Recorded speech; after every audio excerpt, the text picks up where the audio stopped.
Hey guys, what's up? My favorite swear words are bollocks, shit, and fuck. What's up? It's a culture detective here, investigating your favorite albums. And today I'm going to be doing a quick mini albums review on 5 albums that I just do not have the energy to review at all because I am busy, I am tired, maybe a little bit sleep deprived.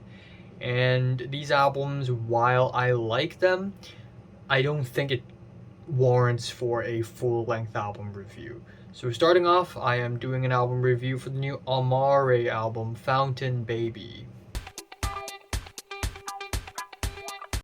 Amaarae is a Ghanaian-American artist, singer, songwriter. She's been making music for a little bit now. This is her new album, and like many of y'all, I have seen this album cover a couple times. I've seen this album mentioned in some forums like Reddit maybe a couple times, but I've never truly was convinced to listen to the album until Fantana reviewed it. I listened to it. I think it's just okay. I think it's really good for the most part. I love the spacey, ethereal, Afrobeat pop tracks. A lot of the tracks are really well produced, really catchy. The drums are very crispy. Her voice, very angelic. I really love it. But then you have tracks like Co-Star, where her voice is just, in my opinion, a little bit too high-pitched consistently, and the track is too spacey to feel like it has anything solid to be remembered. Same for the track Water from Wine, which sort of passes through my eardrums, unfortunately. But it still has plenty of highlights. I mean, Princess Going Digital, it's fancy, it's lush. I love the overblown synths. It's very catchy, and it's rare for me to hear Afrobeat being so infused with art pop. It actually sounds so damn futuristic. And Wasted Eyes has these Asian flavored strings, which I think is a little gimmicky, but I do have to admit that I love the blend of sounds and genres. Counterfeit is literally one of my favorites on the entire album. It is kind of a banger with chunky steel drums that I just wish more artists use steel drums in their music, which is such a cool instrument. And Sex, Violence, Suicide sees her turning into a pop punk rager in the second half of the song, which is wild, totally came out of nowhere. Come Home to God sees her trying a bit of shoegaze with big group shouts, so I really love that there are a wide range of genres being smashed together. I just think that there's more to be perfected in terms of songwriting, so yeah, still really good, feeling a strong 7 out of 10. Second album I'm going to be talking about is the new Hives album, The Death of Randy Fitzsimmons. So Swedish garage punk band is back with a new album. I've never heard of this band prior to this release, but now I've heard of it, and I thought it's really cool. The album cover is really cool, and also garage rock has been something that I've been listening to since I was really young. I do love myself some fast-paced, awesome garage rock. It's like Blur's Song 2, but the entire freaking album. So sign me up, boys. There's also a bit of lore to this album. Randy Fitzsimmons is a fictional character who apparently is the reason why this band come together, and now he's dead, and the band basically doesn't sing about that at all on this album. But there goes the lore. And there are a lot of tracks here that are basically raging freaking bangers, like the opener Bogus Operandi. Love the music video.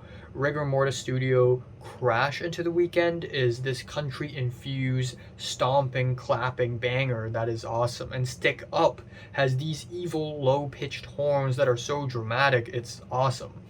And then we have What Did I Ever Do to You, with these sequence beats that are very bleepy bloopy, some minimal bass, shouty muffled voice that all comes together, creating a lot of personality, which I really love. But I think one thing this album lacks is versatility. There are a lot of tracks on this album that sound basically the same raging, awesome, feel-good guitar punk banger that just doesn't really have much else going for itself. The band does try to do something different, like on the track That's the Way the Story Goes, but the difference that they made was the muddy mixing and the reverb, which was totally unnecessary. So yeah, feeling a decent 7 on this thing. Third album I'm going to be talking about is the new Armed album, Perfect Saviors. I don't know why I'm doing all this insane gesture. I'm just tired. Leave me alone. Detroit indie rock band The Armed has returned. I have briefly reviewed their last album, Ultra Pop, which I think is a really interesting album that has a lot of potential but never truly realized it. I can pretty much say the same thing for Perfect Saviors, except the music on this album is even messier. They really slam every single instrumental on top of each other. So after a really slow opening track, we have tracks one after another that falls into a lot of indie rock cliches, whether it be the feel-good guitar riffs, the singer sounds like a young adult begging for love and attention, and also the bad mixing. The track Everything's Glitter is really cool. I love the energy, I love the passionate performance, but really the highlight of the album is Burned Mind, which sounds like a track that's like a soundtrack to a car chase in a 90s action film with the crazy clanging metallic sounds and the raging riffs. Love the track. And following that we have Sport of Form, which is a slow burn guitar song, which is a bit toned down, kind of a low dipping point for the album. And the track Liar 2 is so weird. Like, what the hell happened here? We have dance beats, screaming vocals, distorted bass slathered on top of one another. It's like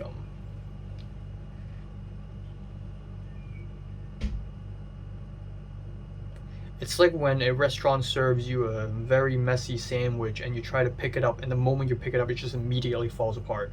So yeah, a lot of this album is essentially the band trying too many things and just sounding really cliche, unfortunately. It's got good potential, but not realized. 6 out of 10.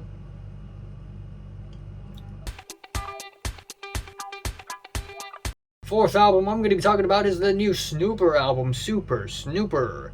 This is a band from Nashville, Tennessee, and this is their debut album, and it sort of slaps. It is a zany post-punk, art punk speed run of an album. Every single track here is less than 2 minutes long, aside from the last track, which is like 5.5 minutes long. The guitars are dry, the drums are driving, the vocals are kooky as hell, it's zany, it's awesome, and for the most part, it's really great. I think the only thing that's hindering this album down is the versatility, and I don't know why, but I feel like I've listened to music like this so many times before, so I wish there's something more to that. But aside from that, the lyrics is easily the best thing about this album, because every single track, the front woman sings about a myriad of things, everything from lifting weights, bed bugs, sci-fi topics, and it's just all over the place, and it's freaking hilarious. And I really like the album ending, the track Running with the hand clap beats, the chunky ass guitars. It's wild, it's awesome, it's so full of energy. I really love it. It's just that I wish there's more to it. What's happening outside of my door? God. 7 out of 10.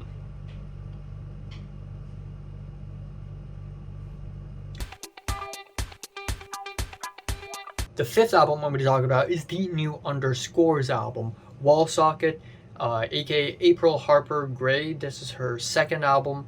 And yeah, speaking of wishing that there's more than just quirkiness and zaniness, unfortunately, we have this album.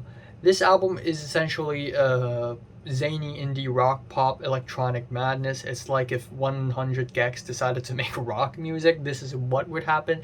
It's so digital, it's so all over the place, and it's actually kind of fun because of that. But also we have a lot of tracks here that just experiment maybe a little too much. Maybe it's a little bit too on the nose. Sonically, it's too out there and zany without much constraint, and it just doesn't quite reach what it's trying to reach, I believe. The album opener, Cops and Robbers, is an overblown pop punk track with sliding guitars and unapologetic vocals. It's fun, but I feel like that's pretty much the extent of it. But I do like the more dancey tracks like Locals, which is a crazy dance pop party banger, and then we have a feature, someone called Gabby Start, and he comes in with such a freaking animated performance. It sounds like the frontman of HMLTD, and it is wild. And I also love the track Old Money Bitch with the glitchy and bleepy bloopy track that borders hip-hop with a robotic beat. Also these chopped up la la la's. It's like a malfunctioning Britney Spears.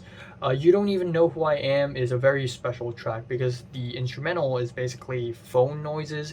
It's very experimental, very stripped back, and the album ending Good Luck Final Girl is a ballad ending with emotional performances and guitars, also refrains like I am postponing my suicide indefinitely. There's a concept in this album for sure, which I think is really good. I love concept albums.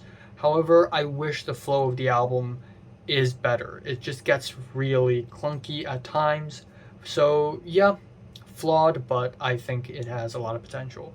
I am feeling a 7 out of 10 for this as well. So, have you listened to these 5 albums? I actually also plan to review World's End Girlfriend, new album, until I realize that that album is 2.5 hours long. So I'm going to have to individually review that. But still, what do you think of these albums? Comments below. Let me know. Subscribe if you want more. And thanks for watching. I'm so tired.